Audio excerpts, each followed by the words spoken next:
మన తొలి వెలుగు ప్రేక్షకులు అందరికీ నమస్తే. రిజిజు వర్సెస్ దీప్కే అంటే ఈ మధ్య కాలంలో అందరికి ఎరుకున్న ముచ్చటే. కాక్రోచ్ జనతా పార్టీ వ్యవస్థాపకులు దీప్కే. ఈ రిజిజు అంటే ఆయన కేంద్ర మినిస్టర్ గీన. వీళ్ళిద్దరి మధ్యన మాటల యుద్ధం జోరుగా జరుగుతుంది.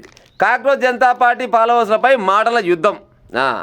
పాకిస్తానీ ఫాలోవర్ల కోసం ఆరాటాన్ని చూస్తే జాలేస్తుంది అని ఈ రిజిజు అంటుండు. పాకిస్తాన్ ఫాలోవర్స్ అంటే కాక్రోచ్ జనతా పార్టీకి ఎవరైతే ఫాలో కొట్టి అందులో జాయిన్ అవుతారో వాళ్ళంతా పాకిస్తాన్లోలే అంటుండు. ఈయనేమంటుండు, దేశ యువతను పాకిస్తాన్లో అంటావా అని దీప్కే అంటుండు.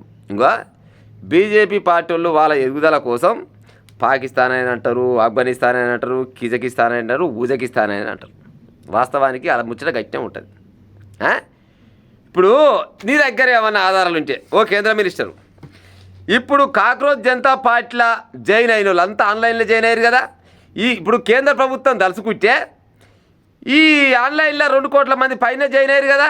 మరి వీళ్ళంతా పాకిస్తాన్ వాళ్ళే లేకపోతే ఇంకే దేశం వల్ల ఈ కిజకిస్తానా, ఉజ్బెకిస్తానా, పాకిస్తానా, ఇంకే ఇస్తానా వాళ్ళకి ఏమైనా తూర్పు దొరికితే మీకు బయటపెట్టే ప్రయత్నం చేయరు. బయటపెట్టే ప్రయత్నం చేస్తే బరాబరుగా దేశ ప్రజలు అంటారు, ఏమిరా దీప్కే పాకిస్తాన్ కోసం మా దేశ ప్రజలు నాగం చేస్తావా అని చెప్పి చేత పట్టుకొని నిలగొడతారు దీప్కేని. లేదు నిరూపించకుంటే గదే చెప్పు నీ ఎమ్మటి కూడా వెళ్తారు. రిజుజో ఆధారాలు చూపించాలి కదా. ఊరికనే గుడ్డ కాల్చి మీదేస్తా, బట్ట కాల్చి మీదేస్తా అంటే అయితే అదిలా. కేంద్ర ప్రభుత్వం తలుచుకుంటే ఎవరెవరు జాయిన్ అయ్యారు ఆ పార్టీలా. ఈ కాక్రోచ్ జనతా పార్టీ అసలు ఏంది, దీని ముఖ్య ఉద్దేశం ఏంది, ఇంట్లో భారతీయులు అవుతురా లేకపోతే బయట వాళ్ళు అవుతురా అని తెలుసుకుంటే కాదా. ఇప్పటి వరకు ఇంట్లో ఏది మన ఈ కాక్రోచ్ జనతా పార్టీలో అయిన వాళ్ళు 90% మంది భారతీయులు అయినట్ట. వేరే వేరే దేశాల వాళ్ళు 10% మంది అయితే ఇరవై అలా పాకిస్తాన్లో ఓడు లేనట. ఏదో దీప్కే చెప్పే ముచ్చట. మరి 90% మంది పాకిస్తాన్ అని ఈయన అంటుండు కదా. మరి ఆధారాలు చూపించాలి కదా. ఆధారాలు చూపించే తెలివి లేదు. ఊరికనే గుడ్డ కాసి ఈ పాకిస్తాన్ పేరు చెప్పకుట్టే ఈ బీజేపీ పార్టీ వాళ్ళకు పొద్దే పోదు, పూట గడవదు. గట్టినే ఉంది ఇలా ముచ్చట.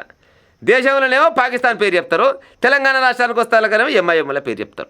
మళ్ళీ వాళ్ళని ఏమనేది లేదు. ఎంఐఎం పార్టీలో ఏమన్నారు, ఇలాంటి ఎన్నడూ ఏమన్నారు. ఊగనే సోషల్ మీడియాలో అనడం వరకే. ఎంఐఏ పార్టీని కొనబోయి జైలు వేసిన దాఖలాలు ఉన్నాయి బీజేపీలకు ఉండయి. కాకపోతే పేరు చెప్పుకోవాలి, పేరు చెప్పుకొని ఏదో 4 రోజులు పబ్బం గడపాలి. అంతకు మించింది ఏమని చెప్పరు ఇక. ఇప్పుడు వాళ్ళు ఏమడిగారు, కాక్రోచ్ జనతా పార్టీ అసలు పెట్టడానికి కారణం ఏంది, యువతను మొత్తం కాక్రోచ్ తోటి పోల్చిరు కాబట్టి కాక్రోచ్ లెక్కనే మేము బొద్దింకలమే అవుతాం, మేము ఆల్రెడీ ఐఎమ్ కాక్రోచ్ అని వాళ్ళే ఏది ఫిక్స్ అయిపోయారు. ఈ చీడ పురుగులు మొత్తం తింటేందుకు బొద్దింక లెక్క నేను వస్తున్నా, ఈ చీడను మొత్తం వేరేస్తానే ఆయన అంటే హిట్ పట్టుకొని తిరుగుతూ ఉన్నారు. ఆ హిట్ కంపెనీ ఆయనకు లేదు అడ్వర్టైజ్ చేస్తున్నట్టే సంగతి. మరి మొన్ననో కేంద్ర మంత్రులకు మొత్తం అందరినీ పిలిపించి నరేంద్ర మోడీ గారు ఏమన్నాడు, మీరు ఇన్స్టా ఫాలో అవుతున్నారా, యువత అసలుకి ఏం కోరుకుంటుంది తెలుసుకుంటురా, తెలుసుకోకుంటే మీ మంత్రి పదవికి ఎసరు వస్తుందా అని అన్నాడు. ఏమెక్కడికి అన్నాడు, మీరు సమస్య ఎక్కడుందో దాని సమస్యను తీర్చే ఉపాయం చేయాలి కానీ ఈ పక్కదారి పట్టించి గడికోసారి వాళ్ళు పాకిస్తాన్ అభివృద్ధి కోసమే చేస్తున్నారు. మరి పాకిస్తాన్ అభివృద్ధి కోసం చేసినట్టని మీ దగ్గర ఏమైనా ఆధారాలు ఉంటే బరాబరుగా ఈ దీప్కే అనే వ్యక్తిని ఈ భారతీయులు మొత్తం చెప్పు చేతులు పట్టుకొని ఎలగొట్టరా ప్రజలారా. ఇప్పుడు నిప్పు ఉంటేనే పొగెళ్తుందంట, అంత అవునా కాదా. మరి ఇప్పుడు ఈయన అన్నడుగా ముచ్చట, మరి దాన్ని బయట పెట్టి ఉపాయం చేయాలి కదా. ఏముండదు, ఎంతసేపటికి పక్కదారి పట్టియాలి. వాళ్ళు ఏదైతే డిమాండ్లు పెట్టిరో, ఇప్పుడు అధికారంలో అయితే బీజేపీ పార్టీ ఉంది కదా, ఇంకా కొన్ని సంవత్సరాల దాకా ఇంకా 2-3 సంవత్సరాల దాకా బీజేపీ ఉంటుంది కదా దాదాపుగా. మరి ఈ కాక్రోచ్ జనతా పార్టీ వాళ్ళు ఏమైతే మేనిఫెస్టో పెట్టిరో గా రకంగా పోయే ఉపాయం చేయరాదు. జనాలకు ఏం కావాలి, మంచి కావాలి. ఇప్పుడు కాక్రోచ్ జనతా పార్టీ ఆయన వచ్చి అధికారం వచ్చి అప్పుడే ఆయన ఏదో చేసినట్టయితే కాదు, ఇక చాలా టైం ఉంది దానికి. అది ముందరకు పోద్దా వెనక పోద్దా తర్వాత ముచ్చట.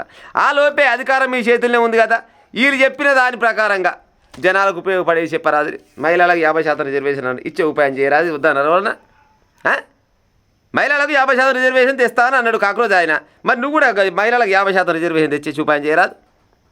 ఎవడైనా పార్టీలో గెలిచినోడు మళ్ళీ పార్టీ మారకుండా ఒక చట్టం తీసుకురావాలి, 20 సంవత్సరాల దాకా బహిష్కరించాలనే ఒక ముచ్చట చెప్పుడు. గది నువ్వు తెచ్చే ఉపాయం చేయరాదు వద్దన్నారా. అది చేసే తెలివి లేదు కానీ ఎంతసేపటికి ఇది పాకిస్తాను, అది ఆఫ్ఘనిస్తాను, అది కిజకిస్తాన్, ఇది ఉజకిస్తాన్, ఇగ్గిసోటి ముచ్చట్లా. ఈయన కేంద్ర మినిస్టరు, ఈయనైతే నేనైతే ఇవ్వాలని చూస్తాను. మరి మీరు ఎన్ని రోజులు మరి ఇంతకన్నా ముందు చూస్తే నాకైతే తెలియదు కానీ రిజిజు అట, రిజిజు అంటే వాస్తవానికి కూడా దేశ యువతను మొత్తాన్ని ఆయననేమో అదేంది మన హైకోర్టులో సుప్రీంకోర్టులో ఆయన సుప్రీంకోర్టు అనుకుంటా ఆయన ఏమన్నాడు, బొద్దింక లెక్క ఎప్పుడు ఇంకోళ్ళ మీదనే ఆధారపడి ఉంటారు అనేమో యువతని అది చిన్న మాట అన్నాడు, చిన్నగా చేసి గా మాట అన్నాడు. ఇవాళ ఈయనేమంటుండే కాక్రోజ్ జనతా పార్టీలో చేరిన వాళ్ళంతా పాకిస్తాన్ వాళ్ళే అని అంటున్నాడు. మరి ఆనుడే ఉందా, ఏమన్నా ఆధారం చూపించేది ఉందా అంటున్నా. చూపించాలి కదా, చూపి బరాబర్గా చూపిస్తే మళ్ళీ నేనే వార్త చదువుతా. ఎక్కడికెళ్ళి వచ్చినవారు ఆయన నువ్వు దీప్కే, నువ్వు మొత్తం పాకిస్తాన్ ఏజెంట్ ఉన్నట్టు మా భారతదేశాన్ని మొత్తం సర్వనాశనం చేస్తానికి వచ్చినామని మళ్ళీ నేనే వార్త చదువుతా. పక్కా చూడు చేస్తారా, చేస్తారు ప్రజలారా, చేయాలి కదా. ఇది ఏది ఉండదు, ఎంతసేపటికి ఆన్ని మీద గుండాలు ఎత్తేయాలి, ఈయన మీద గుండాలు ఎత్తేయాలి, అంతకు మించి ఇంకా ఏముండదు. ఉంటే బరాబర్గా ఆధారాలతో సహా చూపించాలి. కేంద్ర ప్రభుత్వం తలుచుకుంటే ఏదైనా బయటకు వస్తుంది. అందరు ఇప్పుడు ఐడీలు చెక్ చేసుకొని ఒకటి కాకుండా ఒకటే దొరికితే అరే గో పలానా దేశం కూడా ఇట్లా ఉన్నాడు, కాక్రోజ్ జనతా పార్టీ ఈయనకి సభ్యత్వం ఇచ్చింది, ఇది ఎంతవరకు కరెక్టు, ఈ దేశాన్ని మొత్తం నాశనం చేసేందుకు వచ్చింది ఈ కాక్రోజు, ఏది దేశ ప్రజలకు ఏదో మంచి చేస్తానికి రాలేదు, ఈ బొద్దింక పాడైపోను దేశాన్ని మొత్తం తింటేందుకు వచ్చిందని చెప్పురి నిజంగానే బొద్దింకని జనాలు నలిపేస్తారు. ఏడికాడికి మీకు పని కూడా ఉండదు. ఉంటే అదులా గా పని చేసే ఉపాయం చేయరాదు బీజేపీ సర్కారు వాళ్ళు.